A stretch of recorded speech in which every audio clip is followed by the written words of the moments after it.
sulk at times. Depends if you're stubborn or not, to be honest. I'm stubborn. So am I. I'm usually the first one to say sorry. I think you find it like... Very hard. No, it's a little bit hard sometimes. Yeah. He needs to sulk before he can say sorry. I have to process, not sulk. I think you should never go to bed angry. Stewing in that frustration or disappointment is not beneficial to anybody. I mean, I could be petty, so it's probably hard for me to personally forgive sometimes, but... Even though it's my fault, she has to be right no matter what. I don't know, girls just like being right. We're in a comfortable place in our relationship, so I can look into them and say, are you still processing? I'll be back later. It's hard when you're both stubborn, so I'm man enough to know when I'm in the wrong, and I can just swallow my pride. I think for me, it's quite easy to say sorry, but to mean it, that's a different thing, so...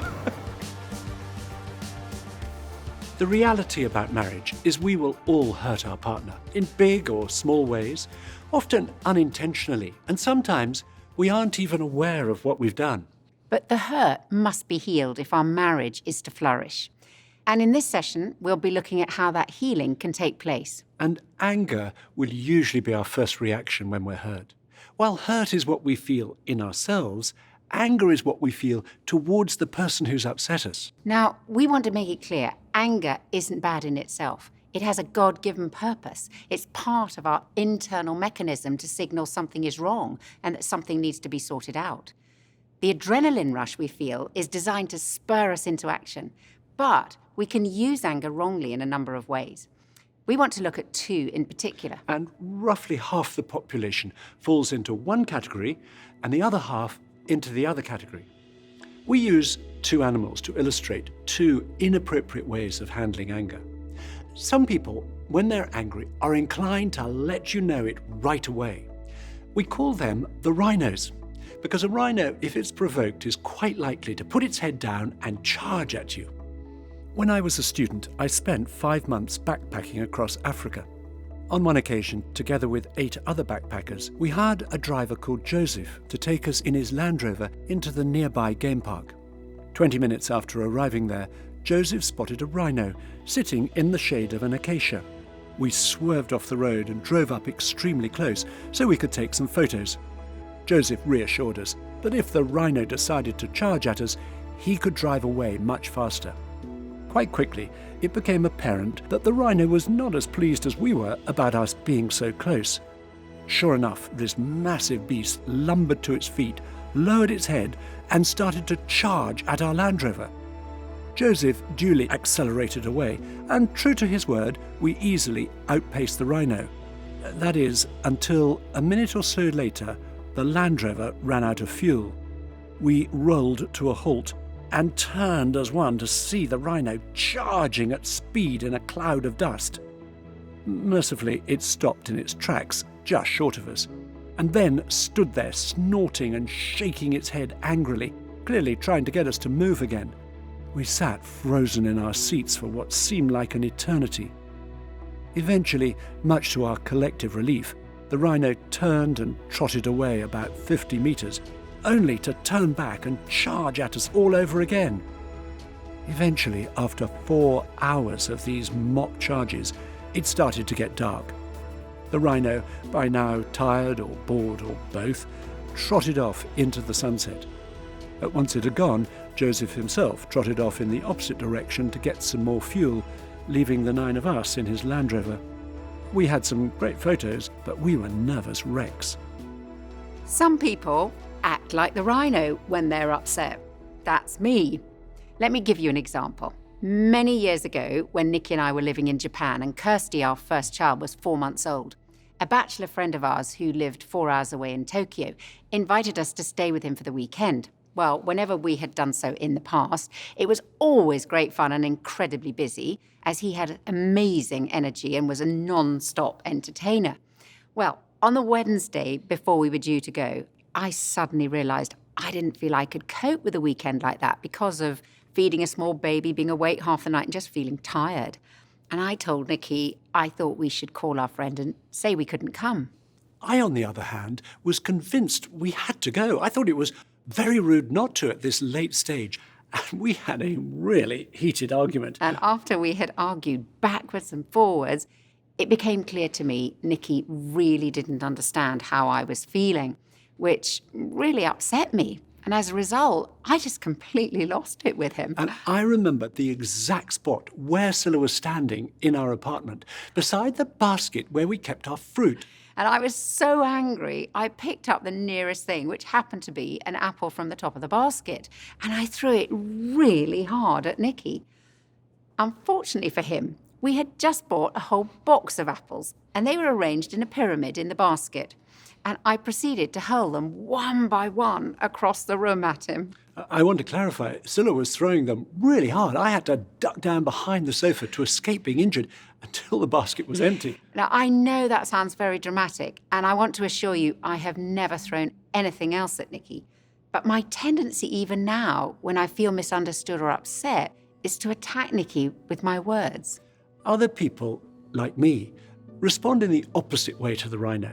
They may hide or bury their anger. They may become quieter. They may withdraw or become cold when they're angry. And I can certainly identify with the first two of those unhelpful reactions when I'm angry. We call this group the hedgehogs because a hedgehog, when it's threatened, curls itself up into a ball and sticks out its prickles to keep its attacker at a distance. Now, it's not that those who act like a hedgehog don't feel their anger, it's just they display it differently. Perhaps by withholding affection or by suddenly developing very selective hearing towards their partner. And while Scylla's danger is explosion, my danger is to hold anger or frustration or hurt inside. And Scylla has no idea how I'm feeling. Hedgehog behavior is no less harmful in a marriage than rhino behavior. And I've realized it's better to have things out in the open to express what I feel when I'm upset. And I've realised that going on the attack isn't a good way to respond. And I try now to explain more calmly to Nicky what I'm feeling when I'm upset. Rhinos really can learn to calm down and be more sensitive. It's not just couples with opposite tendencies that have problems. If you have two rhinos in a marriage or two hedgehogs, that can be problematic as well. Two rhinos have to learn to calm down, while two hedgehogs have to learn to open up. So I'm definitely the rhino. No, you're not. For a moment. So I'm definitely the rhino. Yeah. Definitely. I think I've mellowed slightly. That's still my tendency, though, is to explode. I was completely a hedgehog, so everything in me would want to avoid conflict, would want to just kind of to escape from it or just not address it in any kind of way. And I don't think I saw how prickly that made me, but it definitely would make me prickly about little things where... And the funny thing is, most of the time, is it would mean that I would stop showing you love in the way that I wanted to be shown love. So I wouldn't hold her hand when I was walking down the street and all that kind of stuff. And in my head, I'm like, yeah, she's going to know that I'm not happy with her because I've held that back. Which you probably didn't read that in any kind of way. But it was my way of trying to communicate to you that I wasn't happy. We've definitely learned to argue. I think that was one of the really important things for our first few years of marriage, is finding a way to disagree in a way that respects each other and both works with our personalities. So we do usually have a little bit of space for me to calm down a little bit so I don't go full rhino, and also for you to process actually what you're thinking, your emotions, so we can come together a bit more calmly. And we can actually talk and say, this is how I'm feeling, this is what you're thinking, feeling, and what can we do about it? Yeah. We want you to turn to the first conversation in your journal called Rhinos and Hedgehogs. Identify if you're more of a rhino or more of a hedgehog. And if you're not sure, ask your partner what they think. They may just have a better idea.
Both rhinos and hedgehogs must learn to manage their anger properly, and if necessary, get expert help to do so. Uncontrolled anger has terrible consequences, and unless we learn to control the way we express hurt and anger, whether in response to big issues or small things, we can easily get into a pattern which is repeated again and again, and it becomes a downward spiral. Hurt leads to anger, which can then lead us to want to retaliate. Hurt for hurt, rejection for rejection. We want to show our partner what it feels like to have been upset in this way. And as a result, we get into a downward cycle of mutual blame. This can then lead to fear. Fear causes us to withdraw emotionally and build a wall of protection around our heart so as not to be hurt again. And if we're like the rhino, our skin will get thicker. And if we're like the hedgehog, our prickles will get longer and somewhat sharper. This destructive pattern of hurt and anger and mutual blame fills us up with negative emotions. Anger must be managed, not buried. It's no good pushing the emotions down and expecting them to disappear. As the psychologist and marriage counsellor Selwyn Hughes said, an emotion is never buried dead, it is always buried alive.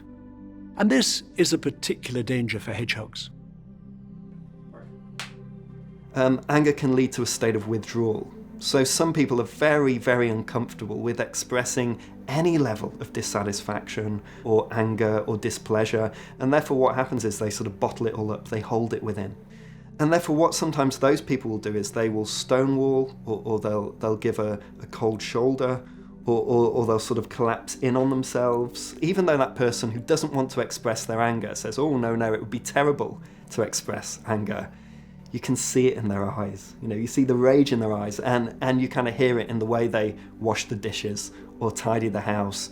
That even though on one level they're not expressing anger, they're leaking resentment everywhere. Sometimes it can be quite small things in a marriage that people get upset about, particular habits that a husband or wife has, or maybe particular things they don't do. It can either boil down to really, really tiny things like not checking the doors locked before they go to sleep. It can be quite minor things, but it's good to notice that that's something that actually I just feel a little bit of twinge of annoyance there.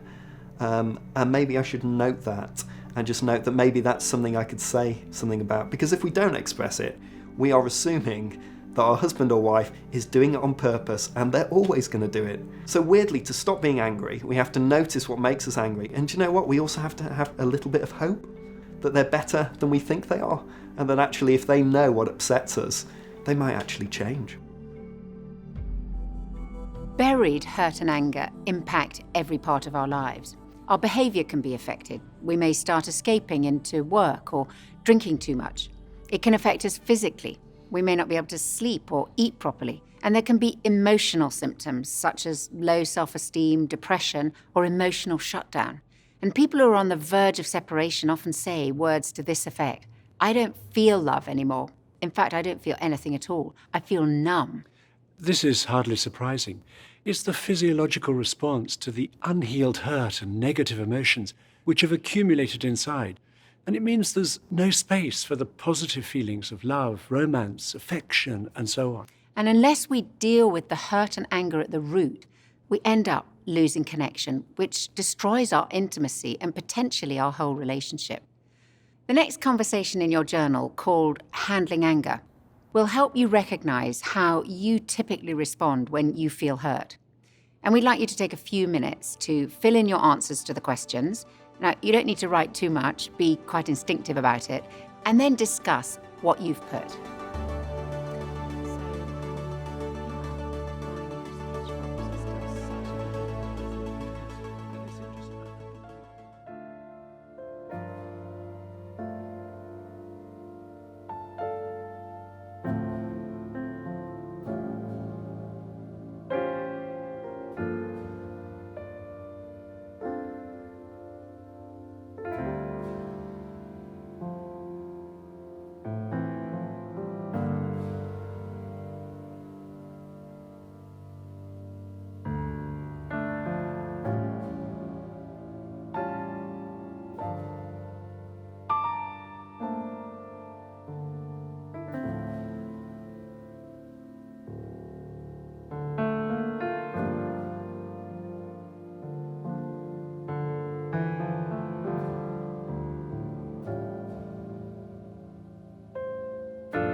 Over the years, Nikki and I have talked to many couples whose marriages are full of unhealed hurt and negative emotions, and who've thought there was no hope of reconnection and restoration.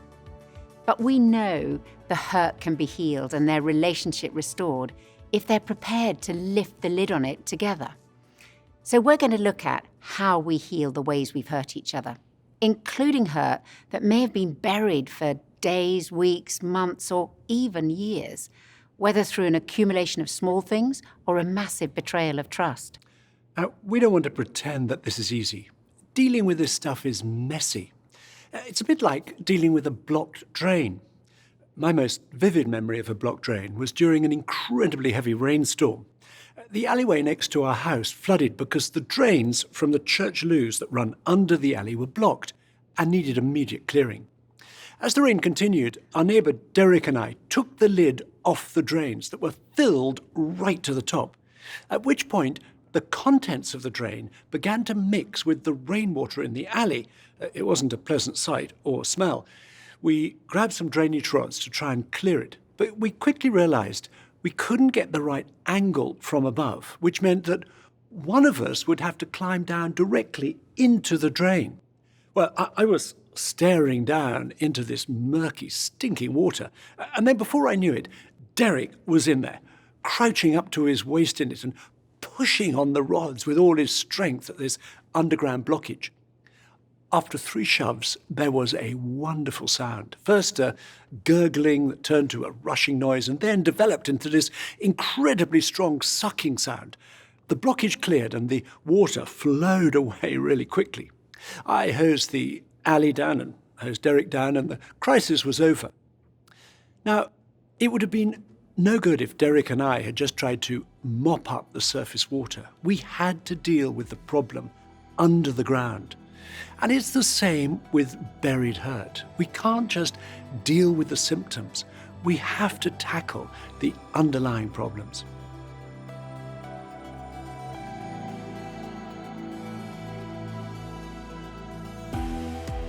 We're going to look now at a process for healing our relationship, for keeping the drain clear or unblocking it if there's a backlog of unresolved hurt. The process isn't complicated, but it can be challenging.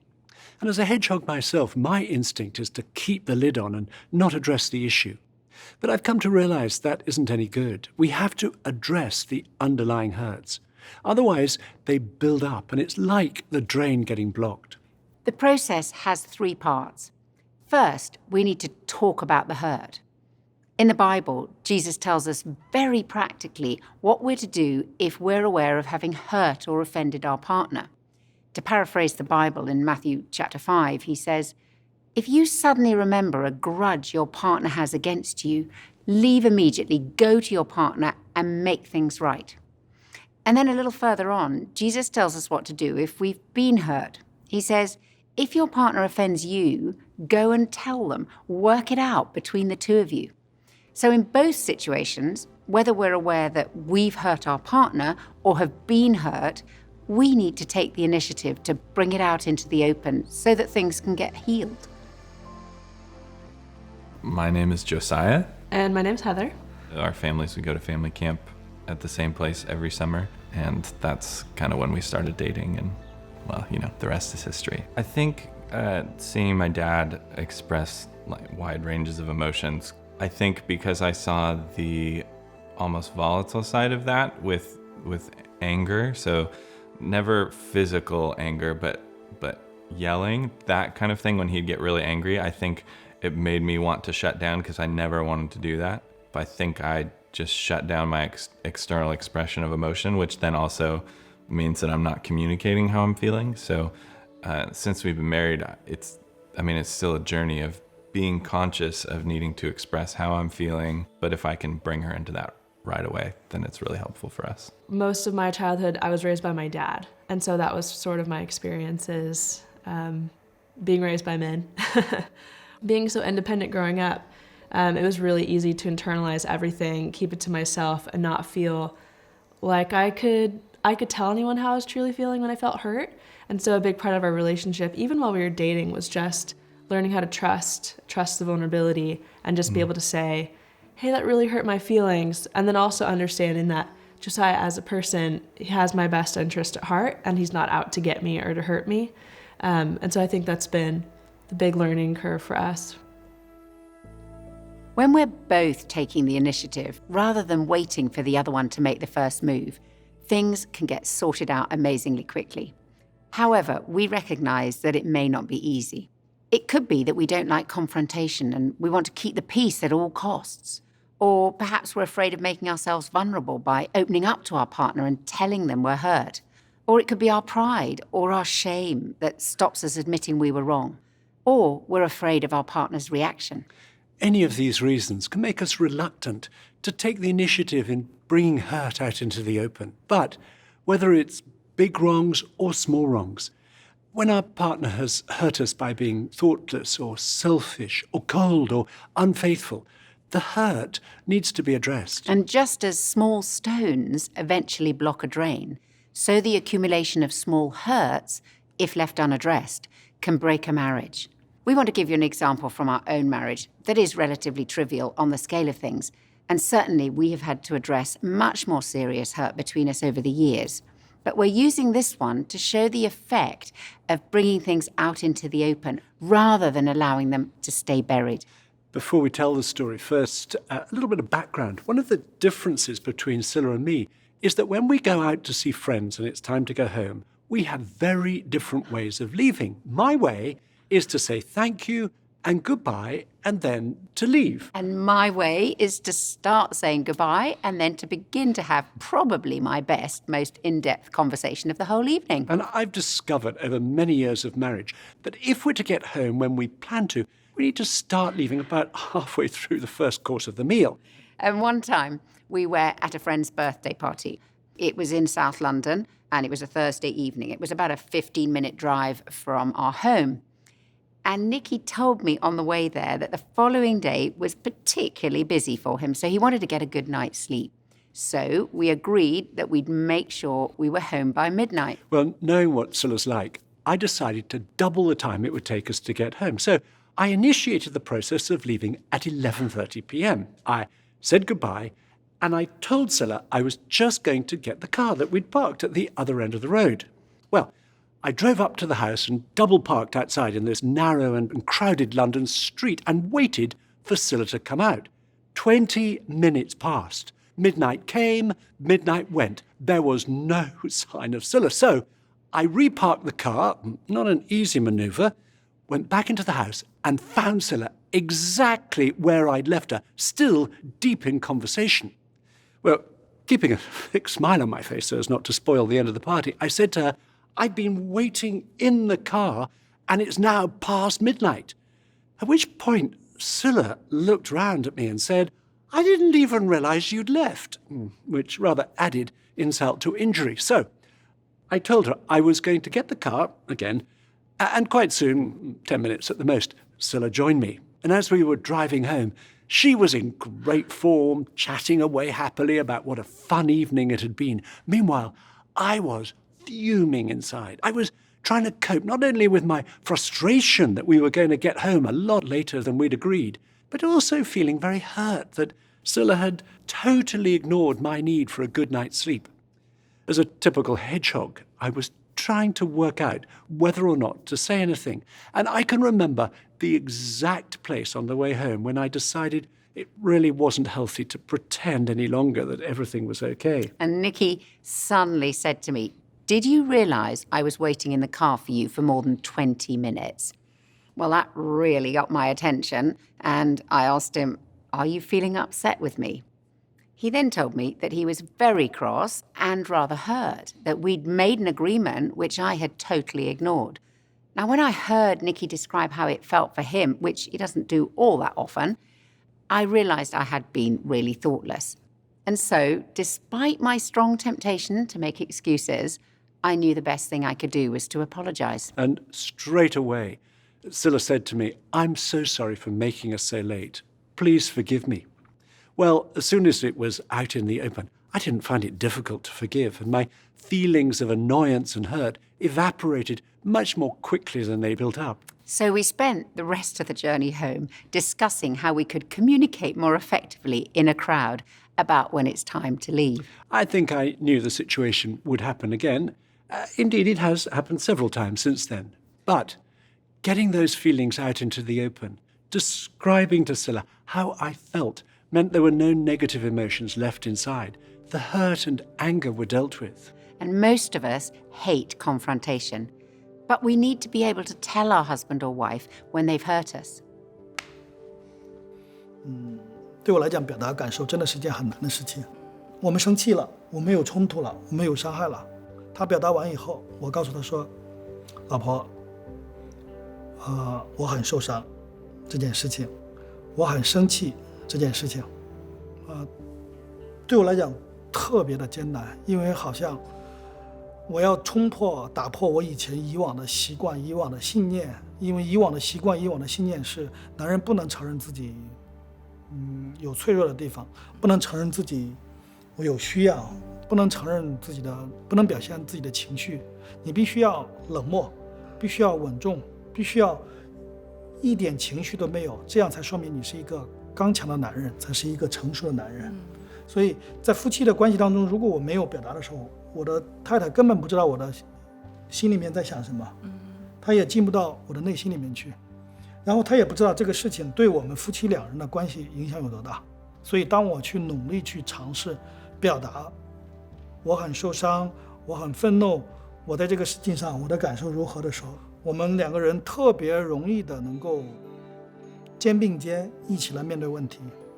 以前是空间上在一起，但是现在是心灵的距离，我们可以走近。So, the first part of the healing process is to talk about the hurt. We need to bring it out into the open. The second part of the process is to say sorry. Apologizing involves taking responsibility for what we've done to hurt our partner. And you'll know how hard it is to admit, I was wrong, to say, I'm sorry for doing this or saying that.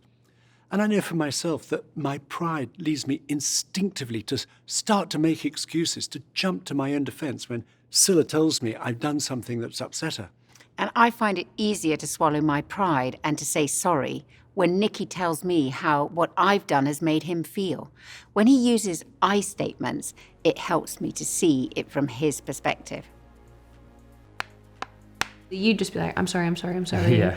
for whatever you want me to be sorry for. And I would never say sorry, never admit to being wrong. We always say sorry to each other before we go to bed. If there is an argument, you can't go to bed in our house without saying sorry. It's harder for me to say sorry than for him. He has taught me how to say sorry by saying sorry first. I think it's hard to admit when you're wrong, you know? When I have to say sorry, like something tells me, Christina, you're wrong. You have to say sorry. I get convicted pretty much very quickly. I may not act on it for a little bit. You were brought up, if I say sorry, I'm weak. Kate is very good at saying sorry. And I mean it. You're very good at waiting to say sorry. It's because you get very angry if I say sorry. And you don't mean it. And you say, what are you sorry for? And I can't articulate what I'm sorry for. 会有道歉，但道歉基本上都是在道歉的中间又包含了一种辩解。就好像我们理性上知道我们有错，我们该道歉，但真的从心底里很难发出那种真诚的一个歉意。每一次道歉，我们都就是要发自心里的道歉。Taking responsibility and apologising effectively involves finding out from our partner how serious a particular incident was for them. It's discovering where the hurt comes on a kind of Richter scale, where 1 is a light tremor and 10 is catastrophic. So we can ask our partner, is this a 2 or is this a 10 for you? And when we're able to empathise with the extent of their distress, particularly if it's a 9 or a 10, it helps them to feel understood. And that helps hugely with the process of healing. Also, when we say sorry, it's important not to make excuses, such as, I know I was in a bad mood yesterday, but you've no idea of the pressure I'm under at the moment. A true apology doesn't make excuses. When we say, I'm so sorry I hurt you, please forgive me, I'm going to try not to do that again. It's so powerful in a marriage. As we said, we've had much bigger hurt to deal with than the example we used earlier. And some hurt we've had to talk about had been buried for much longer, including one in particular that went back to before we were married. While leaving the party was a 2, maybe a 2.5 on the Richter scale, this one was a 9 or 10 for one of us. And it took some time to explain why it was so painful and then following through with apologising and forgiving. But we were amazed at the difference it made in our marriage. We can still clearly remember those feelings of closeness and freedom it created between us. In a moment, we're going to ask you to do the next conversation in your journals, identifying unresolved hurt. In part 1, each of you think of ways that you've hurt your partner that may still be unresolved for them. Write down whatever comes to mind. Then, in part 2, each of you write down ways that you've been hurt that are still unresolved issues for you. They may be major or minor. They may be recent or from a long way back. Then, when you've both finished writing, exchange your journals and follow the instructions. And for some of you, there may only be one issue, or maybe nothing comes to mind. And for you, this session will help you to see how to keep the drain clear in the future. Others of you will have many issues. You're dealing with a backlog, and this may be a process that takes some time. You may not be able to express why you feel hurt all in one go. But we hope that for you, this session will be the start of clearing out days, weeks, months, or even years of unhealed hurt and buried anger. For some couples, this conversation is the hardest part of the marriage course, and things can get worse before they get better. But please, don't be put off, because the result of clearing the drain, if it is blocked, is amazing. It can bring you new levels of closeness, as it did for us. I'm going to say a short prayer before you start, asking for God's help, and do please close your eyes if you'd like to. Lord, thank you that you give us your Spirit to help us. We ask you to guide each person to know what to write down and to talk about in this conversation. We pray that each couple would go at the right speed, and for those who have many issues to deal with, we ask that this would be the beginning of a process that will lead to the drain being cleared. Please help every couple to be gentle with each other as they do this. Amen.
We recognise that conversation around identifying hurt is a hard one, but we'd encourage you to persevere with this process, even when it feels hard, and if necessary, seek extra help.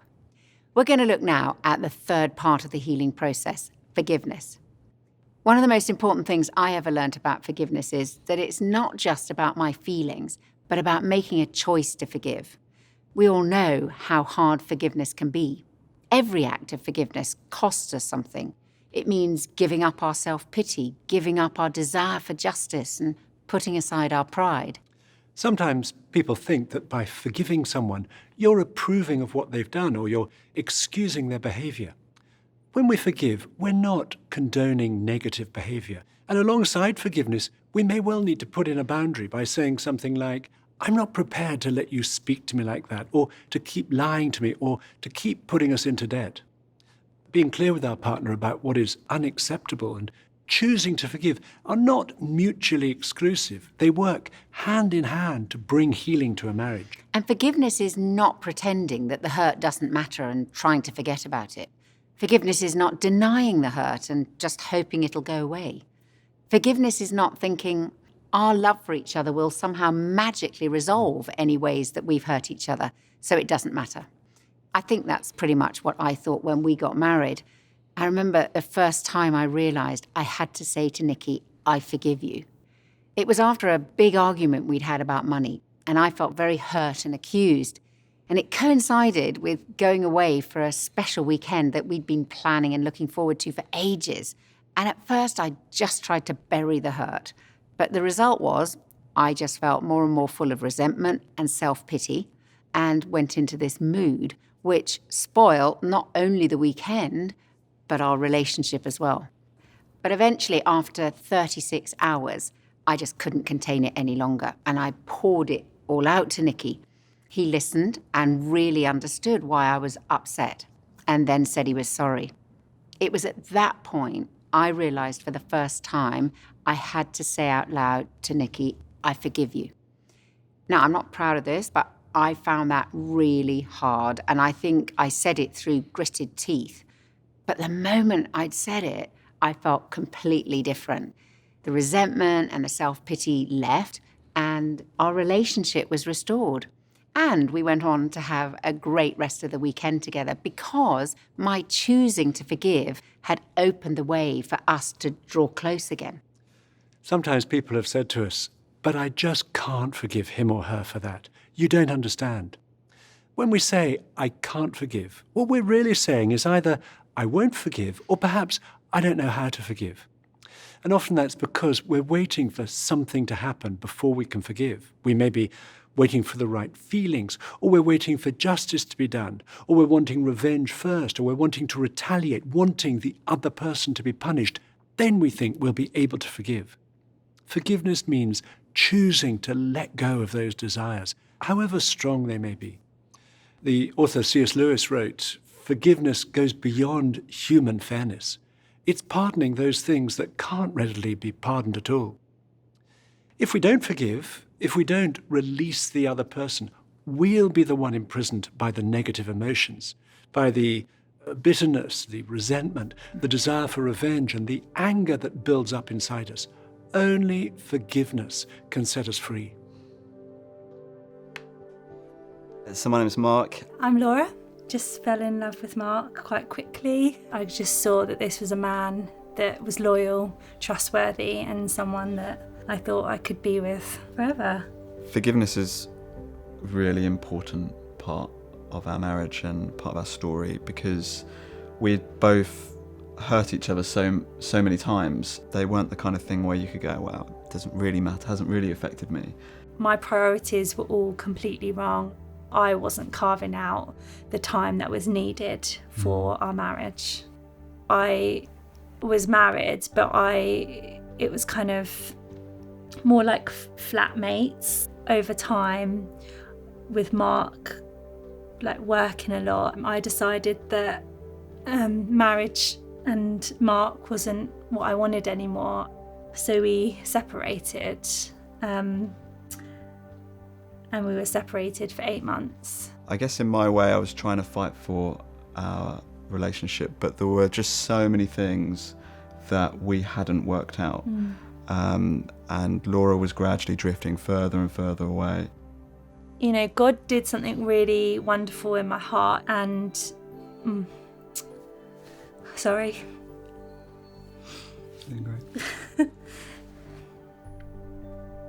And that day I rang up Mark and I said, yeah, I'm 100% in. I want to do this.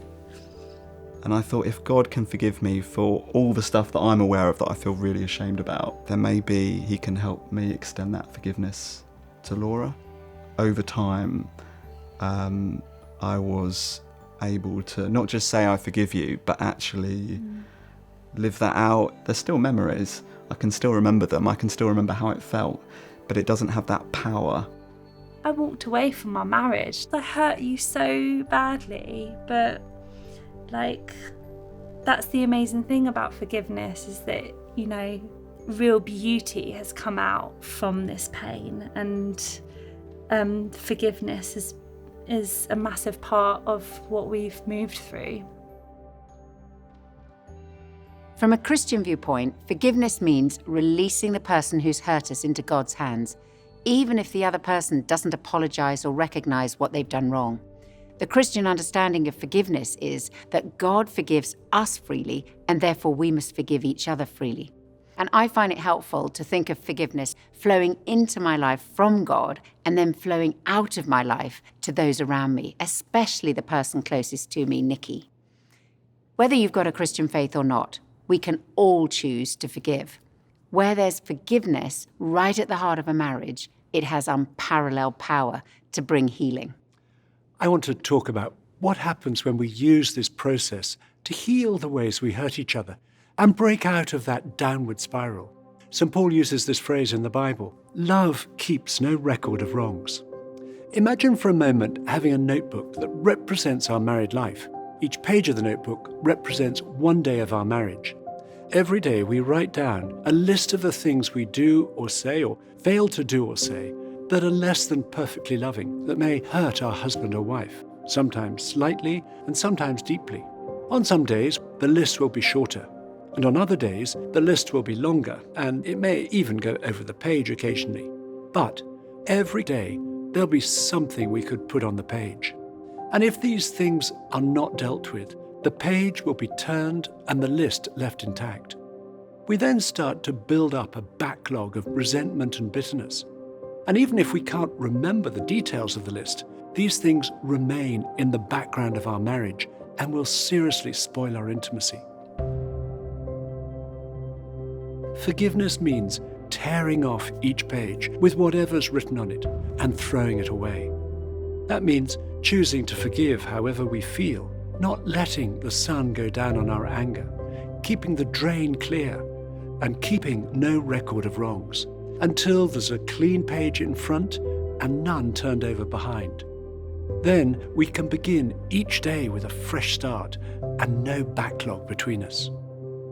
When we've been through this process of talking about our hurt, saying sorry and forgiving, we can start again together. However, don't expect healing always to be instant. Apology and forgiveness remove the distance between us, but where there's deep hurt, it takes time for trust to be rebuilt, and forgiveness needs to be an ongoing process. That sometimes means choosing to forgive on a daily basis, each time the pain resurfaces. And while rebuilding trust, we need to be gentle with each other and have an understanding of the bruising that's taken place. Being kind in the way we behave towards each other, going on forgiving, setting aside date nights, and comforting each other are all part of the process. And this comforting may well be needed both ways, both towards a partner who may well feel a deep sense of shame for what they've done, as well as towards the one who's been hurt. This week, we'd encourage you to spend some time thinking about the hurt that your partner's told you about. The continuing conversations involve carrying on with the healing process of apologizing and forgiving each other and rebuilding trust between you. We suggest that for these last few moments, whatever you talked about this session, you ask your partner, what could I do to help you with this process of healing? Listen, and then, if you're comfortable praying, say a prayer for each other, either aloud or silently. Otherwise, express comfort to your partner for what they've told you in some other way.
You may still be wondering if we ever went to Tokyo for the weekend after that whole apple-throwing scenario. Well, by the evening, we were both still convinced of our own point of view, so we decided we needed to pray together about it.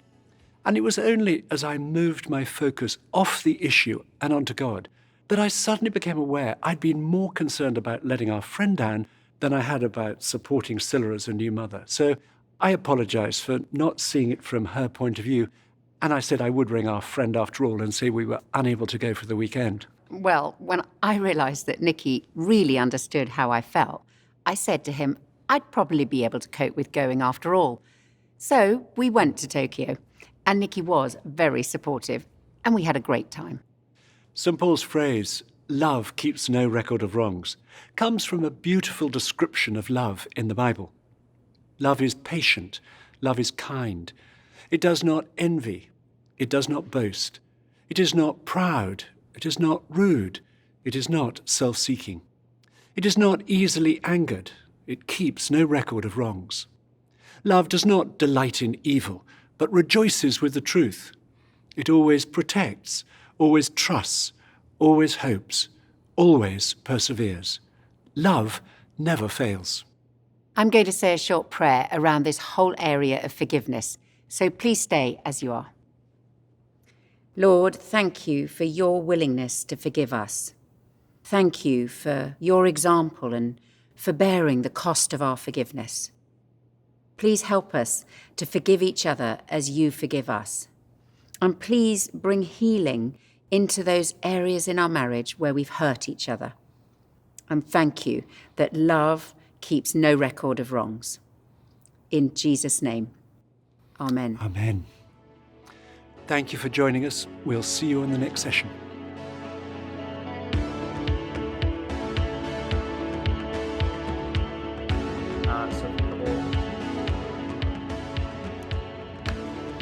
Okay. Yeah.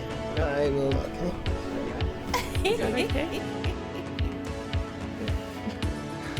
What was the question again?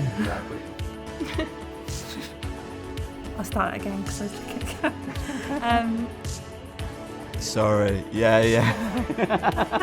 That still makes me a little mad. I am not a child, but I do need a timeout. Okay, dude, let's get on. This must definitely not go in the final cut.